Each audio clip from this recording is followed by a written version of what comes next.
I'll do whatever it takes to get rid of you. And don't think the threats to your family were empty. Those were real. If you don't like it, bring your resignation immediately." Provoked by the second-generation president's words, I silently handed over my resignation letter. He momentarily froze, caught off guard, but soon broke into a triumphant smile, as if celebrating the removal of an obstacle. With genuine contempt for him, I asked one final thing. Although he nitpicked about using polite language, I had already decided to quit, so I didn't need to use honorifics with this guy. "I don't recognize you as the president. You'll regret this. Goodbye." I ignored the second-generation president, who laughed mockingly, and left the company. I am Daniel, a 62-year-old working in sales at a major company. The company's president and I were classmates, and together, we founded the company. Although he offered me a management position as a co-founder, I declined because I preferred working on the front lines. I've been actively engaged in sales for nearly 40 years. While I don't hold a specific position, my colleagues and even the president himself have come to trust and rely on me, often seeking my advice. However, just before my retirement, a sudden turn of events occurred. The president fell seriously ill and had to be hospitalized. Despite 6 months of treatment, he passed away a year ago. His son has taken over as the successor. Unfortunately, the second-generation president is quite a troublesome character. He abuses his position, running rampant within the company. With only 3 years left until my retirement, I had hoped to pass on the legacy of the former president, but my efforts have been in vain. Ignoring advice from me and others, he continued to take objectionable actions. I've been grappling with how to handle this situation. And now, the second-generation president has caused an unimaginable scandal, one that far surpasses anything I could have anticipated. As I returned from my usual sales rounds, I bumped into the second-generation president right at the company entrance. Despite it being well past noon, he seemed to have just arrived for work. Unbelievable. It's not the first time that he has been late, but it's unacceptable for employees to witness such behavior. I decided to address it with him. In response, the second-generation president glared at me, sighed as if annoyed, and retorted, "What's wrong with me, as the president, arriving fashionably late?" "That's not the point," I replied, exasperated, and asked about the reason for his lateness. Avoiding eye contact, he mumbled, "Last night's business dinner went on longer than expected. Can't be helped." Our company's clients were reasonable people, so there was no way a business dinner would interfere with work the next day. Curious about which client he had entertained, I pressed for details. The second-generation president visibly squirmed and muttered, "It doesn't matter." He had a habit of using business dinners as an excuse to drink late into the night, consistently showing up late the following day. Despite my repeated admonitions, he remained unapologetic, and the frequency of his tardiness only increased. On this particular day, I'd had enough. I urged him to stop the late-night revelry disguised as business dinners, even if he had to lie about it. But the second-generation president responded with irritation. "Enough! Don't lecture me, an old-timer employee, like you're some expert advising the president." With that, he shoved me aside and walked away. Disheartened by his consistent behavior, I returned to work, still dealing with the same old second-generation president. A week later. On that day, I was summoned to the president's office. As I entered, I found the second-generation president reclining in his chair, looking rather scheming. When I inquired about the purpose of the meeting, he grinned and began speaking. "You really managed to ruin my mood the other day, didn't you?" Despite nursing a hangover, I dragged myself to the office. Gratitude is one thing, but I won't tolerate being lectured. Your respect for the president is sorely lacking. When the second generation president relentlessly criticized me, I listened silently. Then he confirmed. You've got just a little over 2 years until retirement, right? I nodded, and with a malicious grin, he continued with shocking words. You're fired today. Just a little over 2 years until retirement, and it's a shame. Consider it punishment for getting on my nerves. Enjoy your downfall. He taunted. I was dumbfounded. My sales performance was solid, and I had no reason to be dismissed. When I pressed him for the reason behind my termination, the second generation president nonchalantly explained. Isn't it obvious? You're a nuisance. Always nitpicking at everything I do. I don't need an employee who questions every move I make. Despite diligently considering the company's well-being, how could I accept being fired for doing my job? I couldn't. So, I told the second generation president to reconsider. After all, I still couldn't quit. When the former president was hospitalized, he entrusted me with the task of continuing to support the company and his son. If the second generation president persists in his arrogant behavior without reconsidering, the social trust built by the former president could be jeopardized.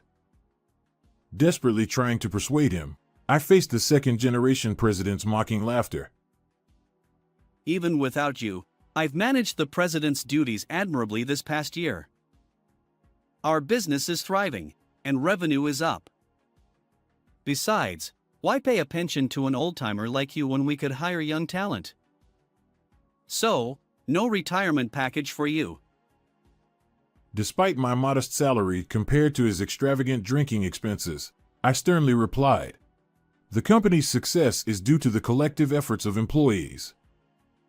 A president who parties and arrives late daily shouldn't get too full of himself.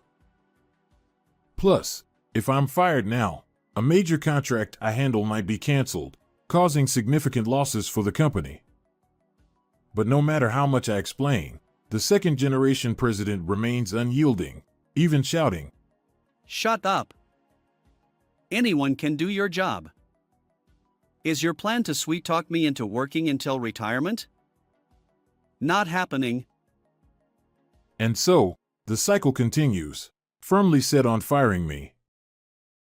The next day, relentless harassment from the second generation president began. My documents were being discarded without my consent, and my PC data was being erased. Although I had properly backed up work materials and data, there was no impact on our business partners. However, there were instances when he spilled a drink on me unexpectedly. He would go to great lengths to harass me, using various tactics. Eventually, he even threatened to harm my family if I continued working at the company. Faced with this situation, I couldn't remain silent. When I protested, the second generation president repeatedly pressured me to quit. It was the last straw for me. The next day, armed with my resignation letter, I headed to the president's office. As I entered, I saw the president gleefully plotting new ways to harass me. He looked at me disdainfully and said, When will you bring that resignation letter? I'll do whatever it takes to get rid of you. And don't think the threats to your family were empty. Those were real. If you don't like it, bring your resignation immediately. Provoked by the second generation president's words, I silently handed over my resignation letter. He momentarily froze, caught off guard, but soon broke into a triumphant smile, as if celebrating the removal of an obstacle. With genuine contempt for the second generation president, I asked one final thing. Although he nitpicked about using polite language, I had already decided to quit, so I didn't need to use honorifics with this guy. I don't recognize you as the president. You'll regret this. Goodbye. I ignored the second generation president, who laughed mockingly, and left the company. While I felt sorry for the former president, it seemed I'd have to find another way to deal with this inept successor. Determined to release my pent-up frustration, I prepared for a powerful counterattack. I would never forgive him. Then, just 1 week later, as I had anticipated, I received a panicked phone call from the second-generation president. He was in a frenzy. Show up at the office immediately. Every company we deal with is threatening to suspend contracts if you're not handling it. We're on the brink of bankruptcy. Just get here now. Before I could even respond, the second-generation president continued shouting. I retorted nonchalantly, You're the one who fired me, kid. The second-generation president gasps at my obviously assertive attitude. I warned you about the potential for causing significant damage to the company. It's the result of you running wild without listening. It's no longer my concern. When brushed him off, the second-generation president panicked, saying he never expected this to happen. I've been dealing with our business partners since the company's inception. When I went around to bid farewell, they all asked why I was leaving so close to retirement. So, I laid bare your foolish actions. As I recounted the mistreatment I'd received from the second-generation president to our business partners, their anger flared. They declared, even though he's the founder's son, we won't do business with a disrespectful person like him. Consequently, long-standing partners began terminating contracts one after another. The second-generation president, flustered, berated me. Why would you say such things? Do you think it doesn't matter what happens to the company? If this continues, both I and the employees will be left in dire straits. I calmly replied, at the very least, our valued employees won't suffer. Clearly, you were never informed by the former president, were you? Well, it's no surprise. No matter how much I tried to teach you about management, you never paid any attention to work at all, did you? When I speak with a tone of pity, the second-generation president retorts with a voice strained by anger. You know, it was already decided that I, the founder's son, would take over the company. Learning about management was unnecessary for me. Besides, my methods have worked just fine until now. His words prompted a deep sigh from me. Clearly, he still didn't grasp the situation. The success of the business wasn't due to your abilities, but rather the excellence of the employees. The former president secretly expressed concerns about entrusting the company to you. However, as a parent, he wanted to leave something for his son. I supported you based on that sentiment. I genuinely believed I was helping the second-generation president become a capable leader. Little did I know he would betray me like this. He never thought such an exchange would happen. After a moment of silence, the second-generation president, in a panic, turned his hand back to me and said he would hire me again. Fine, I'll hire you back. Support me again. After all, you promised to support me to my father, didn't you? He said, reverting to his high-pressure attitude. In response, I calmly continued the conversation. Remember what I said? I no longer recognize you as the president. There's another promise I made with the former president. If you ever behave tyrannically as the president and endanger the company, I'm authorized to step in and restore it. Moreover, the former president transferred 51% of the company's shares to me. With a majority stake, I hold the shareholder rights, including the authority to remove directors. The former president entrusted me to act decisively if his son went off the rails. What? So, are you saying I won't be the president anymore? Clearly flustered, the second-generation president, I nonchalantly replied, As long as you remain the president, our business partners won't resume dealings. I made a promise to protect the company alongside the former president. So, You're in the way. My firm response left the second-generation president in tears. He blurted out, Don't say that. If you return and persuade our business partners, everything will be fine. Is it really necessary to remove me as president? ignoring his desperate pleas, I firmly stated, I'm no longer an employee, so I have no reason to follow your orders. If you have something to say, convince the business partners yourself. With that, the second-generation president angrily hung up the phone. And a few hours later, once again, he called me and exclaimed, Hey, I'll give up being the president. Instead, make me the managing director. Then we'll settle things. It seems his attempts to persuade our business partners failed. Quite amusing, really. I retorted, How about changing your attitude for once? I've repeatedly claimed the company doesn't need you. My assertive statement left him in despair. He tried to promise compliance from now on, but it's too late. There were plenty of chances for change. Yet, you squandered them all. You trampled on the former president's intentions.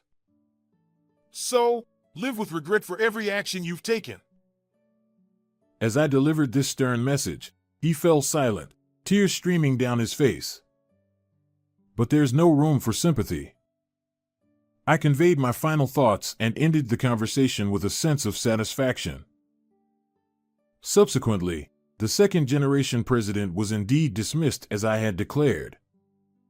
His actions severely damaged the company's reputation, and due to the contract terminations, he faced disciplinary dismissal for causing substantial harm.